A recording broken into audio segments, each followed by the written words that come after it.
What's going on, everybody? Welcome to Cullen's Music Corner. I'm Cullen the Great. Today we're going to be talking about Shawn Mendes' newest song, Teach Me How to Love. Oh baby, I'm in my feels. Let's go. Teach Me How to Love is off of Shawn's fourth studio album called Wonder. This album is just a giant love album. It has been described as, literally has been described as a gooey, mushy, gushy love album. All 14 tracks on there embody that perfectly. Shawn is very airy, very grand, intense, rapturous in the song. He's very, very emotional, and he paints an audible picture that kind of gives an insight into that infatuation with, one can only assume, his girlfriend Camila Cabello. But I think that he does such a great job of letting the listener understand how he's feeling. It's one thing to be able to make a love song and make an entire love album because it's everybody is in love. It's easy, one thing to do, but when you're able to make the listener feel the same emotions you're feeling or want to feel the same emotions you're feeling, that's when you're really taking your music to a next level. And I think that's what Mr. Shawn Mendes did in this song. A lot of his fans and critics and like blogs that I've been reading have described it as sort of a risque kind of song. But Teach Me How to Love, I guess, is something like that.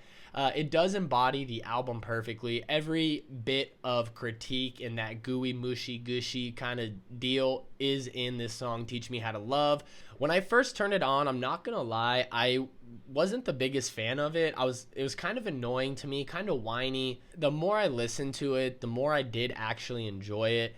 I do believe love music, heartbreak music, music in general is one of those things that people are going to like it more when they relate to the song or they relate to the lyrics more than they would in a different genre or a different style of song. And I just think that's why this doesn't really resonate with me as much as it could. So if I was all lovey-dovey, mushy-gushy in love, I think the song would resonate a little bit more with me. But because I'm not in the same mind frame as Shawn Mendes, I think that's why it came off as a little bit whiny and kind of annoying. Everybody knows when their best friend gets in a relationship and they give them the cold shoulder, they start ghosting them. It's just heavy infatuation on the border of obsession is very annoying, and I think that's why I drew that comparison. But the more I listened to it and kind of looked at it from a musical standpoint, a musician standpoint, the more I enjoyed the song and the better I did like it. It is a very, very, very catchy song. It's something that's been stuck in my head for like 3 days.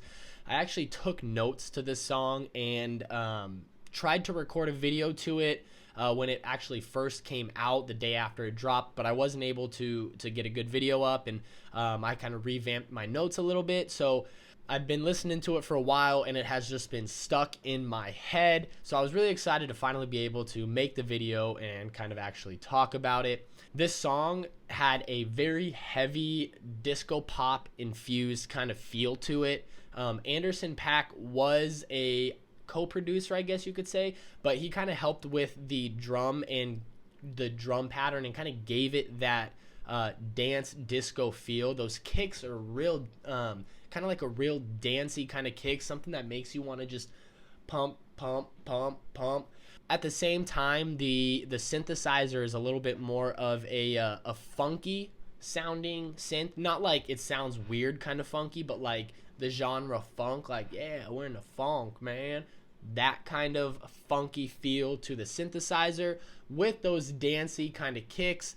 And then at the end of the song, that little guitar riff, it all just kind of screams disco pop. And it really coincides with the message that Mr. Shawn Mendes was trying to get across. It all just kind of came together, and it really, I think, complemented the song and Shawn Mendes' singing on this track. I think he sounded good over that disco pop kind of sound.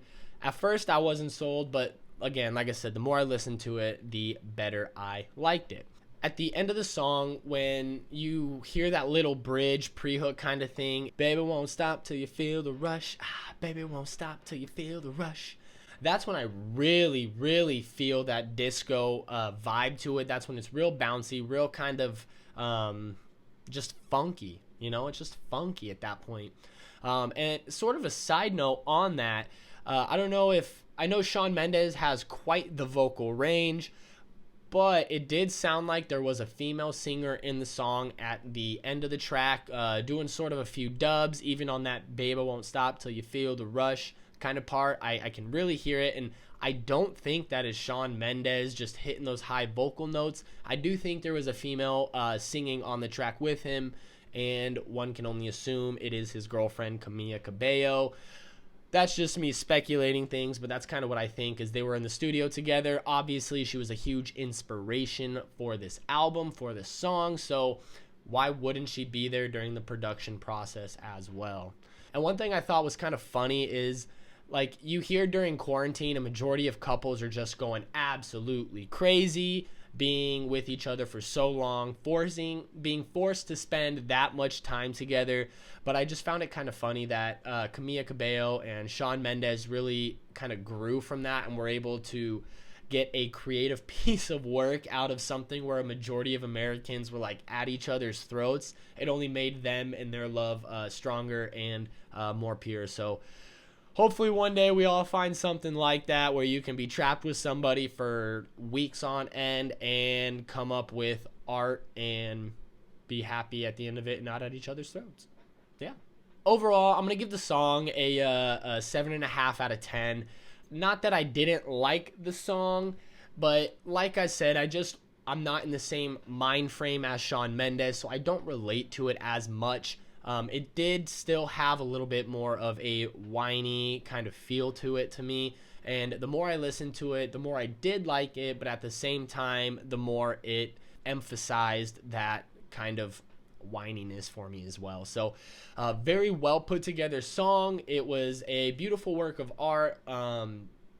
He's got such a great voice. He's got such great talent, and I'm really looking forward to see what he's got coming up next. I probably won't do an album review to Wonder just because, like I said, I'm not really feeling this kind of vibe, so I don't want to sit down and force myself to listen to music that I don't want to listen to. That just about does it for me here at Cullen's Music Corner. Thank you guys so much for stopping by and checking out my videos. I really appreciate it. If you could go ahead, click that like button, click that subscribe button. Let me know what you think of Shawn Mendes' Teach Me How to Love and his album Wonder down in the comment section below.